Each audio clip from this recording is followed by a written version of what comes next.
우리가 그렇게 추구하는 행복의 파랑새는 우리 가까이에 함께 숨을 쉬고 살고 있어.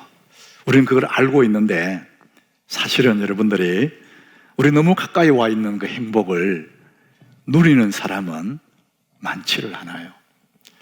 저는 오늘 이 행복하기를 원하는 사람들, 우리 모두가 그 길을 원하는데 오늘 저는 그 길을 우리 함께 나누려고 그래요. 여러분, 지금 우리 이제 3월이라서 결혼 시즌이에요. 봄이 되면.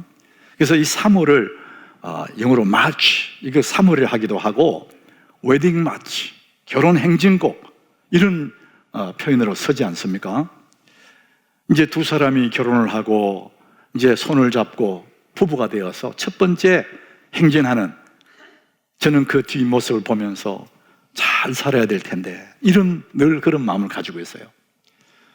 저는 이제 그분들이 결혼을 해서 이제 행진할 때 두 사람만 손잡고 한다고 행복한 게 아니고, 그래서 제가 사용했던 주례 성경책을 신랑의 손에 쥐어줘요. 너 주님과 함께 가야 돼. 이런 마음으로. 여러분, 모든 사람들이 결혼하는 이유는 행복하기 위해서 결혼하는 거예요. 여러분, 그 두 부부만 그런 것이 아니라 출가를 시키는 부모의 입장에서도 행복해라. 거기 많은 축하객들도 친지들도 한 가지 소원은 행복해야 돼. 주례하는 목사도 잘 살기를 바라요. 여러분, 정말 하나님은 우리 모두가 다 행복하게 그렇게 살기를 원하세요. 자, 그래서 오늘 제 말씀의 제목이 행복하기 원하면은 관로에서 이런 길로 가라 그랬어요. 오늘 본문이 좁은 길, 좁은 문을 얘기했잖아요. 그래서 여러분들이 행복하기 원하면 좁은 길로 가세요, 이렇게 받아들일 수 있죠. 근데 너무 무겁죠, 마음이. 오늘 우리가 함께 나눌 이 7장 13절, 14절 이 말씀은 예수님의 산상수훈의 마지막 결론적인 부분에 나오는 거거든요. 산에 올라가서 앉으시니 사람들이 나왔어요. 예수님이 입을 열어 가르쳐 가라사대 예수님의 입에서 너무나 아름다운 복음, 복된 말씀을 선포하셨거든요. 산에 올라가서 첫 번째 예수님 입에서 나온 그 말씀이 마태복음 5장 3절 말씀이에요. 우리 같이 한번 읽어봅니다. 심령이 가난한 자는 복이 있나니 천국이 그들의 것이다. 심령이 가난한 사람, 천국이 저희 것이다. 너무나 복된 말씀을 하신 거예요. 그래서 저는 오늘 이 산상보훈의 예수님의 이 복된 말씀을 의지해서 행복하기를 원하거든 복된 길로 가라, 이 말씀을 전하고 싶어요. 복된 길. 하나님 우리에게 복된 길을 말씀하셨거든요. 우리 그 길로 가면 행복한데 사람들은 그 길이 있는데도 다른 길로 가기를 원한단 말이죠. 예수님이 마치 우리에게 시험을 치듯이, 테스트 하듯이 몇 가지를 결론적인 말씀을 해요. 우리 지난주에 나눴던 말씀, 반석 위에 지은 집, 모래 위에 지은 집이 있단다. 너희들 어디에 집을 지을래? 이렇게 물어보시잖아요. 우리는 당장에 답을 알아요. 반석 위에 집을 지어야지요. 오케이, 통과. 예수님이 이제 우리에게 잘했다 이렇게 말씀하시겠죠. 또 주여 주여 하는 자마다 다 천국에 들어갈 것이 아니요 하나님의 뜻대로 행하는 자라야 된다. 너희들 어느 거 할래? 우리는 딱 알고 있어요, 답을. 하나님 뜻대로 해야지요. 잘했어. 오늘 본문은 뭡니까? 좁은 문이 있다, 넓은 길이 있다. 이 좁은 문을 가면은 생명의 길이고 넓은 문은 멸망의 길이다. 너 어디 길로 갈래? 우리는 당장에 주님 좁은 길로 갈래요. 잘했어. 우리는 다 알아요. 예수 믿는 사람이 답을 모를 리가 없어. 다 알아요. 근데 정말 중요한 것은 뭐냐면은 아는 것이 중요한 게 아니에요. 우리 아는 대로 그 말씀 의지해서 살아가는 것이 훨씬 중요합니다. 그래서 이 3월 주제가 March on the Rock, 반석 위에 행진해라. 너 인생의 집을 반석 위에 지어라. 행하라는 거죠. 알고만 머물지 말고 행하라. 이것이 이달의 주제지 않습니까? 우리는 다 답을 알아요. 정답을 알아요. 근데 그쪽으로 가지 않습니다. 그것이 복된 길임에도 불구하고 가지 않습니다. 우리 앞에는 두 개의 문이 있다가 두 개의 문. 하나는 좁은 문이고 하나는 넓은 문이. 오늘 12절, 13절 한번 보세요. 좁은 문으로 들어가라. 좁은 문이 있어요. 그리고 이 좁은 문이 어떤 문인지를 말합니다. 14절에 생명으로 인도하는 문이다. 비록 작고 사람들이 잘 찾지 않는 문이지만은 그 길은 생명으로 인도하는 문이다. 이렇게 말씀합니다. 자, 우리의 갈 길은 정해졌다는 거예요. 생명으로 인도하는 문으로 가라는 겁니다. 자, 그런데 문제는 그 문이 하나만 있으면 그냥 글로 가겠는데 옆에 보니까 또 다른 하나 문이 있는데 굉장히 넓은 문이에요. 그쪽으로 사람들이 굉장히 많이 가는 거예요. 쉬운 길이에요. 자, 이것이 우리의 마음의 시험거리라는 겁니다. 문 하나만 있으면 그쪽으로 가겠는데 또 하나가 있는 거예요. 근데 그 또 하나의 문은 너무 쉬운 문이고 보니까 사람들이 막 확 가고 있는 거예요. 여러분, 이 세상에 사는 우리들이 마음의 안정을 갖는 때가 언제냐? 모든 사람이 그쪽으로 갈 때, 다 그 길로 가면 이게 안전하구나. 세상의 논리가 그렇습니다. 다수결입니다. 사람 많으면은 안정감이 와요. 그 넓은 문이라는 것이죠. 그런데 그것이 쉽고 편하고 안전하다고 생각했는데 가보니까 멸망으로 인도하는 문이라는 거예요. 그런데 그 입구에 멸망으로 인도하는 문이 서지지 있지 않다는 겁니다. 그냥 사람들이 와 가는 문이라는 거예요. 여러분, 우리가 사는 이 세상은 그래요. 사람들이 몰려다니는 쪽으로 사람들이 몰려다니거든요. 생명으로 인도한 문은 다 같은 문인데 사람이 안 가요. 그쪽으로 잘. 겨우 몇 사람만 가는 좁은 문이고 협착하고 사람이 별로 없어요. 그러니까 사람들이 불안한 거예요. 이건 맞는 길이야? 그런데 그 길로 가보니까 그 길이 생명으로 인도하는 문이었다는 거죠. 끝에 가보면 알게 된다는 거예요. 우리는 삶이라는 길목에서 살아갈 때 우리는 늘 세 가지를 생각하면서 자기에게 질문하면서 살아야 된다는 겁니다. 첫 번째, 나는 지금 어떤 선택을 하며 살아가는가? 하루에도 몇 번씩 선택하는데 나는 어떤 선택을 하며 살아가는가? 문득문득 생각해 보라는 겁니다. 두 번째, 내가 선택한 그 선택이 미래와 연결되어 있나? 장래성이 있나? 미래와 연결되어 있나를 생각해 보라는 거예요. 순간적인 건지 미래와 관련되어 있는지 생각해 봐. 세 번째, 무엇을 위해 사나? 내가 왜 이렇게 살지? 무엇을 위해 살지? 우리는 생각하면서 우리 인생길을 걸어가는데 모든 사람들이 행복을 추구하고 행복해하고 싶어요. 행복하고 싶어. 그래서 사람들이 아침에 일찍 집을 나오는데 이 집을 나오지 않습니까? 아침마다 가는 곳은 다 달라요. 저마다 다른 곳을 향해 가지만은 똑같은 동일한 목적을 향해 갑니다. 행복을 찾아서 나서는 겁니다. 이게 사람의 본심이에요. 자, 그런데 사람들은 우리의 행복이라는 것을 어디에서 찾느냐? 사람들이 어디에 행복을 추구하고 있느냐?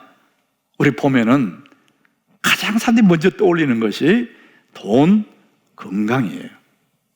이 시대의 사람들이 돈과 건강은 거의 우상입니다.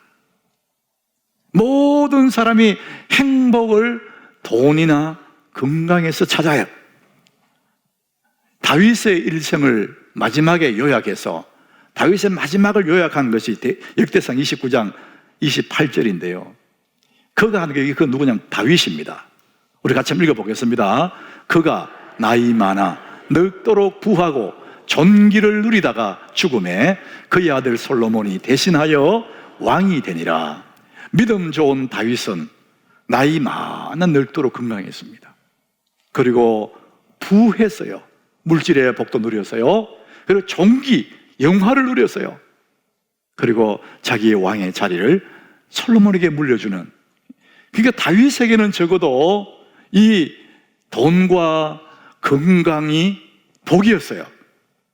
믿음 있는 그 사람에게는 그것이 복이었습니다. 그런데 여러분, 이 돈과 건강이 모든 사람에게 복이 되는 것은 아닙니다, 여러분.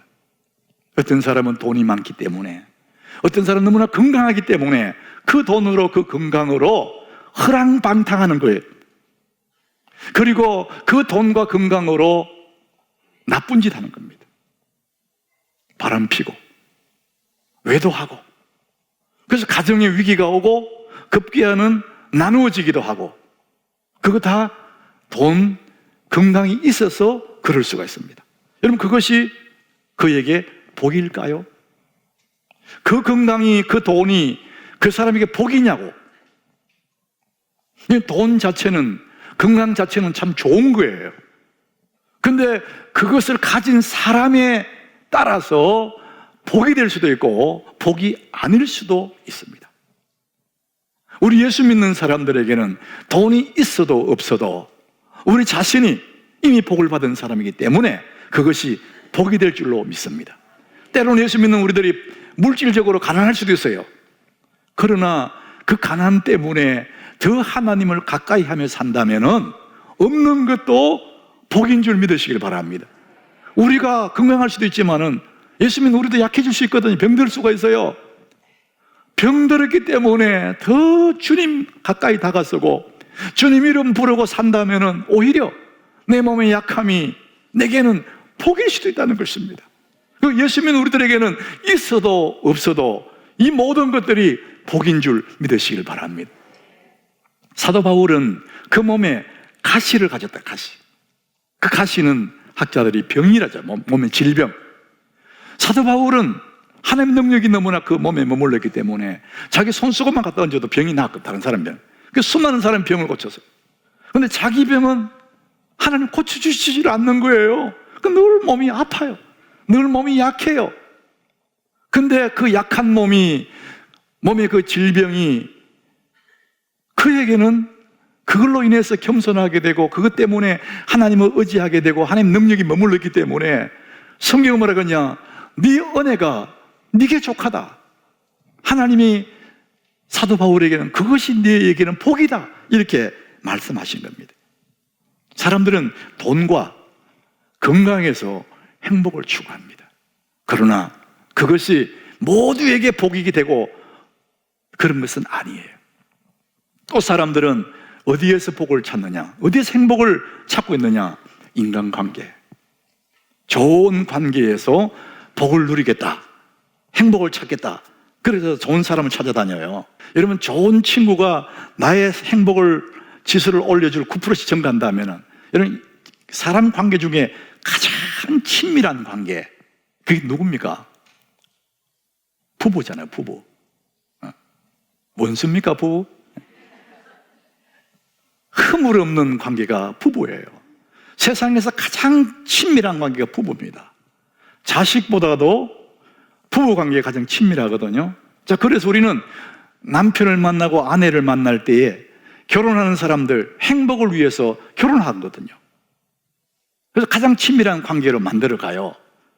자, 우리는 거기에서 내 행복을 추구하는데 많은 경우에 좌절할 때가 있습니다. 수가성 우물가 여자가 그런 여자거든요. 이 여자는 남편을 만남으로 행복을 추구했는데 남편 5명이 바뀌도록 마음이 허전한 거예요. 그러니까 지금 남편 5명을 바꾸며 살아왔는데도 마음이 채워지지가 않는 거예요. 이제 그런 허전한 마음으로 우물가에 물을 길르러 왔어요. 거기에 예수님이 그 여인을 기다리고 있다가 물을 좀 달라 이렇게 말을 걸으시면서 예수님이 하시는 말씀이 요한복음 4장 13절에 그 여인에게 말씀하세요. 예수님이 말씀하시는데 이 물을 마시는 자마다 다시 목마르다. 네가 남편 1명, 4명, 5명과 살았고 앞으로 6명, 7명을 더 만나 할지라도 이 물을 먹는 자마다 다시 목마르다. 너 갈증을 채워지지가 않아. 그 다음 절에 보니까 내가 주는 물을 마시는 자는 영원히 목마르지 아니하리니 내가 주는 물은 그 속에서 영생하도록 솟아나는 샘물이 된다. 주님 말씀하시는 이 영생의 샘물은요, 예수 그리스도 안에만 있는 영원한 기쁨을 말합니다. 사람에게는 한계가 있다는 거예요. 그렇게 친밀하고 가장 가까운 부부관계 속에서도 내 영혼의 만족을 채워지지가 않는다는 겁니다. 늘 불만족이라는 거죠. 자, 그래서 여러분, 부부관계가 참 좋지만은 예수 없는 부부관계, 그것은 마른 샘과 같아요. 우리는 각자 내 속에 샘을 하나씩 가지고 있는데 이 샘은 마른 샘이라는 거예요. 예수님이 없으니까 내가 뭘 해도 마른 샘이야. 근데 내가 예수님을 만나는 순간에 예수의라는 그 샘물을 마실 때에 내 샘물에 거기서 물이 올라오기 시작한다는 거예요. 영원한 생수가 올라오기 시작한다는 것이죠. 사랑하는 여러분, 인간은 우리에게 영원한 만족을 줄 수가 없다는 얘기입니다. 자, 그러면 우리가 진정한 복을 어디서 찾느냐? 주님이 우리에게 말씀하세요. 이 산상보훈에서 가장 첫 번째 하신 말씀이 마태복음 5장 3절이에요. 우리 다시 한번 읽어보겠습니다. 심령이 가난한 자는 복이 있나니 천국이 그들의 것이며. 오늘 우리 찬양대가 이 찬양을 잘 부르셨어요. 심령이 가난한 자는. 여러분, 이 가난하다 이러면 딱 느낌이 오는데 심령이 가난하다, 이게 좀 생각이 복잡해지는 거잖아요. 우리는 가난한 건 아는데 심령이 가난한 자는 복이 있는데 천국이 저의 것이다, 이렇게 말합니다. 여러분, 이걸 한마디로 쉽게 표현하면은 하나님이 없으면은 나는 아무것도 아니에요, 이 마음의 태도를 가진 사람을 심령이 가난하다 이렇게 말합니다. 이 사람이 부귀영화를 누리고 있고 굉장한 건강을 가지고 있고 다 가지고 있다 할지라도 늘 마음속에 하나님 없으면 나는 아무것도 아니에요, 이런 마음의 태도를 가진 사람을 심령이 가난한 자다 이렇게 말합니다. 이것을 더 정확하게 표현해 주는 것이 시편 73장 25절이에요. 우리 같이 한번 읽어봅니다. 하늘에서는 주 외에 누가 내게 있으리요, 땅에서는 주밖에 내가 사모할 리 없나이다. 세상 그 어디에도 하나님 같은 분이 없습니다. 하늘 위에도 없고 땅 위에도 없습니다. 이 땅에 그 많은 사람들, 그 숱한 인연의 고리들이 있지만은 내가 사모할 일은 주님밖에 없습니다. 이 고백을 가진 사람을 심령이 가난한 자다 이런 얘기를 합니다. 여러분, 생각해보면 정말 그렇습니다. 그 숱한 커넥티드, 연결 얼마나 많은 친구가 있고 내 주위에 사람이 있지만은 예수님 외에 누가 나를 대신해 십자가 질 수 있습니까? 누가 내 마음에 진정한 위로를 줄 수가 있습니까? 하늘에서는 주 외에 누가 내게 있으리요, 땅에서는 주밖에 사모할 리 없나이다. 이 마음 가진 그것이 진정한 심령이 가난한 자고 그 사람이 복이 있는 사람이라는 거예요. 여러분, 이 마음을 가지시기를 축복합니다. 하나님께만 소망을 두는 사람이 복이 있는 사람이에요. 우리의 복은 거기에 있는 것입니다. 시편 73장은 이 아사벳이라고 그래요. 아사벳이. 근데 아삽이 다윗과의 동시대의 사람인데 이 아삽이 다윗을 보니까 이해가 안 되는 거예요. 그렇게 믿음 좋은 그 사람, 그렇게 하나님을 사랑했던 그 다윗이 나라를 위기에서도 구했는데 그런 다윗은 늘 도망다니는 거예요. 숨어 살고 배고파하고 겨우겨우 목숨을 연명하면서 살아가는 거예요. 그런데 반대로 악인들은 떵떵거리며 잘 먹고 잘 사는 거예요. 호호식 하는 거라. 그걸 보니까요, 이해가 안 되는 거예요. 하나님이 계시면 왜 저럴까? 하나님 이해가 안 돼요. 너무나 마음에 시험이 들어서 넘어질 뻔했다, 그런 표현도 해요. 그래서 그가 그런 풀리지 않는 의문을 가지고 성전에 들어가서 기도하다가 하나님이 그에게 알려줬어요. 깨달았어요. 아, 진짜 복은 이거구나, 진짜 복은 이거구나 알았어요. 그게 시편 73장 28절이에요 우리 같이 읽어봅니다. 하나님께 가까이함이 내게 복이라. 내가 주 여호와를 나의 피난처로 삼아 주의 모든 행적을 전파하리다. 하나님 가까이 하는 사람이 최고의 복이구나. 많이 가진 자보다도 하나님을 가까이 하는 적이 복이구나. 건강한 사람보다 하나님 가까이 하는 사람이 복이구나. 이것을 알게 되었어요. 사랑하는 여러분, 내 생애에 하나님을 가까이 하는 것이 복인 줄 믿으시길 바랍니다. 오늘 여러분 예배에 오셨지 않습니까? 가정에서 어쩔 수 없이 예배하는 자도 있지 않습니까? 여러분, 하나님을 가까이 하는 거거든요. 내가 하나님 예배 자리에 왔습니다. 하나님도 이 자리에 임재해 계십니다. 내가 여기 오고 하나님이 임재하시고 여기 있는 이 순간이 내 삶에 가장 하나님 가까이 있는 시간이에요. 여러분, 이 시간이 복 있는 줄 믿으시길 바랍니다. 내 영혼이 막 감격으로 뛰노는 시간이 하나님 앞에 있는 시간이거든요. 나도 모르게 내 몸속에 내 모든 세포들이 막 살아나는 그 시간이 하나님 앞에 머물러 있는 시간입니다. 여러분, 예배는 하나님의 가장 가까이 있는 은혜의 시간입니다. 주님이 오셔서 우리 약한 것을 어루만지시면서, 상한 마음을 어루만지시면서 우리를 새로운 힘을 공급해 주시는 것이 예배인 줄 믿으시길 바랍니다.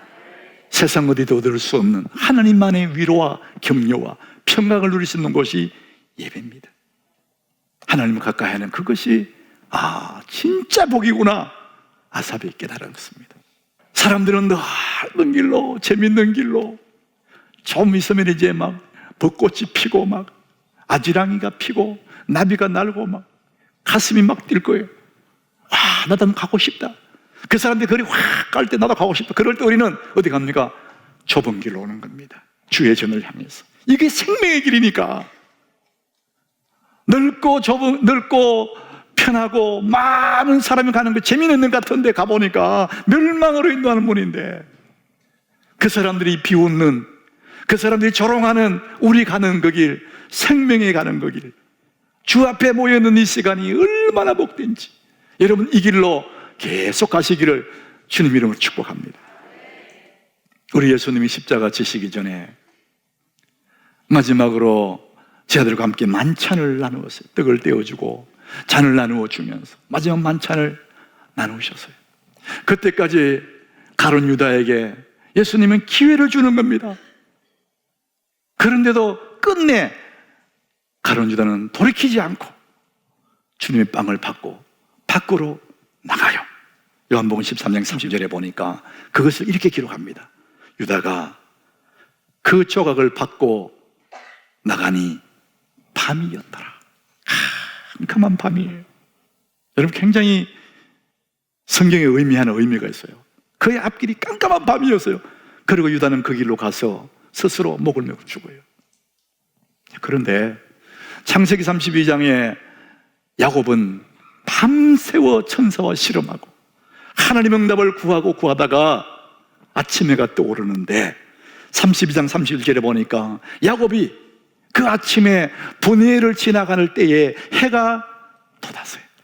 그의 허벅다리로 말미암아 절었더라. 비록 몸은 피곤하고 다리는 찌벅찌벅 절지만은 그 앞에 아침 해가 쫙 돋는 거예요. 희망을 말합니다. 잠시 후에 형님을 만났는데 자기를 죽이려 하던 그 형님이 목을 껴안고 막 우는 거예요. 야곱의 앞에는 해가 돋았어요. 사랑하는 여러분, 여러분 앞에 밤입니까? 아니면 여러분 앞에 해가 돋습니까?